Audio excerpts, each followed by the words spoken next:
Hey everybody, Wes from Fundamental Games here. I'm going to be trying a game called Ragnarocks. This was done by Gordon Hamilton, the designer of the insanely popular Santorini, which I have not played. But it's a great thematic abstract game that you can add to your collection, and it is actually live now on Kickstarter by Grey Fox Games, the makers of Champions of Midgard and several other fantastic titles. Now, this plays along the myths of Viking legend, old gods and special creatures, but you don't have to play with any of those. You can actually play the game without any special characters. What the special characters will do is they will give you different abilities that you wouldn't get by playing the game alone.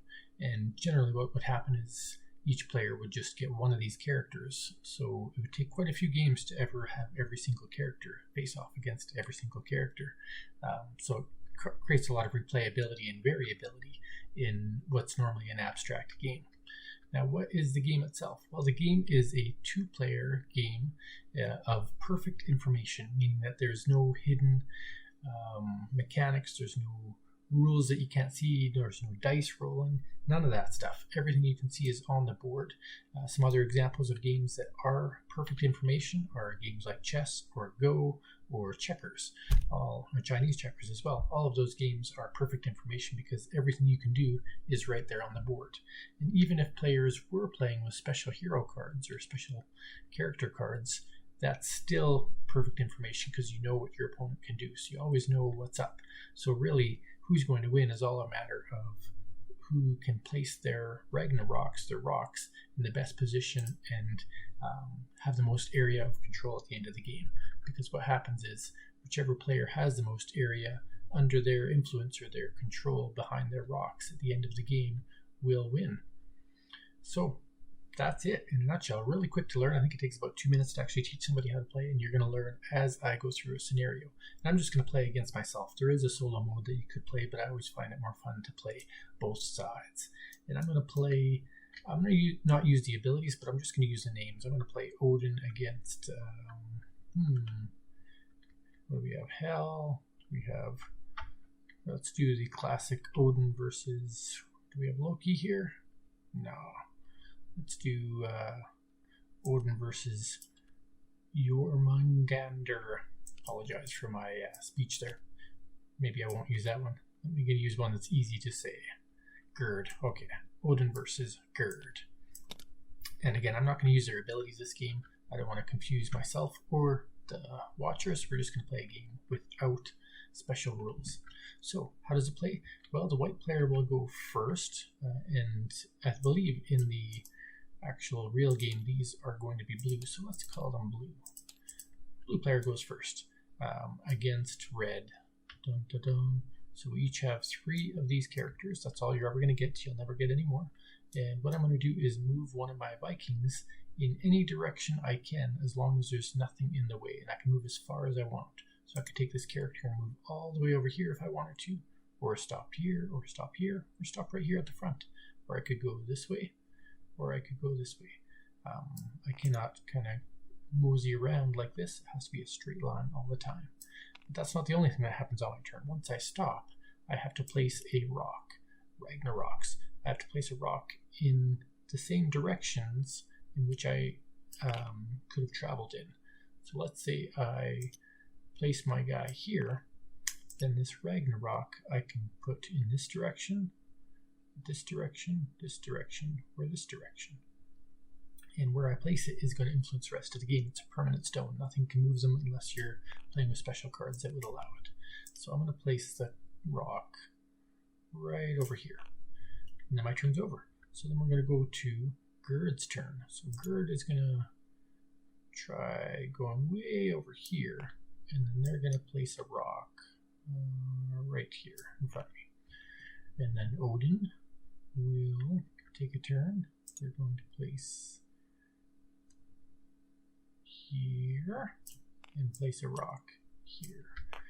Gerd, I have no idea what I'm doing, but Gerd will go here and place a rock down here. Odin's up to no good. He's trying to do something here. Odin will go here and drop a rock here. Gerd is going to go here, drop a rock there. So you can see it's a pretty quick play. I love those crystal rocks, by the way. Really neat looking on Tabletop Simulator. Alright, so that was Gerd. It's Odin's turn. Odin feels entrapped. Doesn't want to have that happen too soon. So we can place a rock here. Gerd sees an opening. Not sure what they're going to do with it yet, but place a rock there. Still in that line of sight there. Odin. So you cannot go through players, and you cannot go through rocks or on rocks. So the only way we could go here is this way or this way with this particular character. This character can only go here or here or here or here. So they're going to go here so they don't get trapped too soon and pop a rock. We'll see there.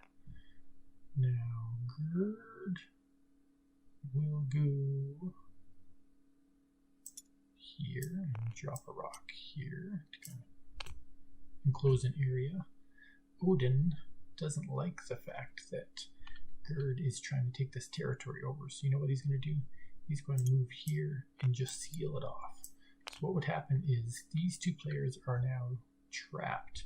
They cannot get out of their influence. So basically this area that normally would score points if only one player was here would score no points because both players are in it. But they can still move around and place rocks, so it's not quite over for them yet. But that was... Oh, whose turn was that? I already forgot. Let's click back and find out. I believe that was... Yeah. So that was... Oh yeah, that was Odin's turn. Okay, so Gerd wants to still control this spot. So we'll go here and try to force Odin. Odin says, I'm not ready to be trapped yet. I can go here and place a rock there. Gerd goes here, trap a rock there. Odin's going to stay where he is and play over here instead. I'm going to go here, drop a rock there. Gerd is going to go up here and try to get more area. Trap Odin in there. So Odin's now trapped. These two can't do anything.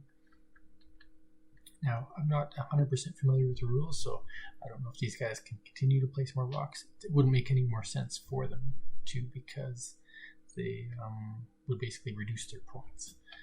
And anyway, so that was Gerd. Odin's going to go here, slap a rock there. Gerd will go here and throw a Ragnarok over here. Odin will go here. And we'll just keep trying to enclose these guys in. This guy's going to try to escape before that happens. And throw a rock here. Odin will go here. And slam a rock. Gerd. So we're kind of just placing rocks wherever we think is the best position. But it would take some, kind of like Othello, it's going to take some time to master and know exactly who's doing what and why. So Odin's running out of space. They cannot go into this territory now, so it's looking like Gerd may have done the right moves, whereas Odin is feeling a little bit buried because he cannot go through these players or through these rocks. So let's try to keep as much space as we can. Then Gerd says, I'm going to trap myself in here with you. So now we're really getting tight. So now you can see this is probably going to be Gerd's game, but Odin might still have a chance. We go here and drop a rock right there, then Gerd becomes trapped. So Gerd can move back, put a rock there. Odin can move here and put a rock here, therefore trapping Gerd. So I think we're kind of at the end of the game here. Now, what would happen at this point in the game is you would look at what Viking has complete control of a territory or an area, You get 1 point for every hex that is not covered. So here Odin will get 1, 2, 3, 4, 5, 6, 7, 8, 9, 10, 11, 12. And then Odin will get 3 more for 15.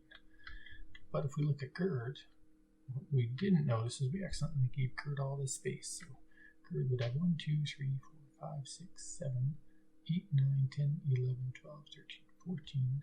And then all of this, because all of this is not, he's got all the space to himself. So won by a landslide. Gerd really knew what she was doing. She took Odin down.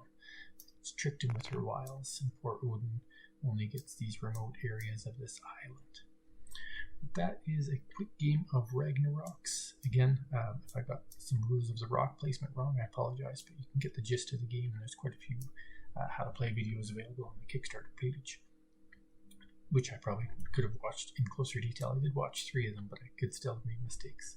Now, I'll just zoom in and show you, now that you've seen the game played, what some of the character abilities might be. So if I was playing with Gerd, the goddess of the earth and wife of Freyr, when I summon runestones, if selected Viking summons in a space adjacent to another of my Vikings, I can make an additional move. So if I summon a runestone adjacent to another Viking, I might get an extra turn. That's pretty cool. If I were Hel, during scoring instead of normal scoring, I score points for the number of runestones in play. So Hel is kind of more focused not on gaining area, but on filling up area with runestones, making it harder for the opponent to score. And then you get points for all of the runestones on the map, so that's pretty devilish, pretty hellish. But your opponent would know that when you're playing, so they would try to work against that strategy. Tyr, the one-armed god of war. After your move, your selected Viking may trade spaces with an adjacent Viking. So you could swap places with the blue player or the red player, depending on what color you are. And more abilities. And these aren't all of them, actually. Hidden under here are 10 more cards that the arts aren't done for yet. And so there's Ruler, Freyr, Mani, Soul, so a bunch of different Norse heroes. But there you go. That is a game of Ragnarok. Again, it is live on Kickstarter right now, so check it out. Grey Fox Game has a great history of creating games and fulfilling them, so you have no doubt if you back this game, you will get it in short order. And the cool thing is, if you get it on Kickstarter, they actually have these stones instead of just gray plastic. The tops, well, the stone part is a nice bright blue, tealish bluish color, which kind of adds some flavor to the game. Really looks nice on the tabletop. So there you go, Ragnarocks by Grey Fox Games. Thanks for watching. Have a great day.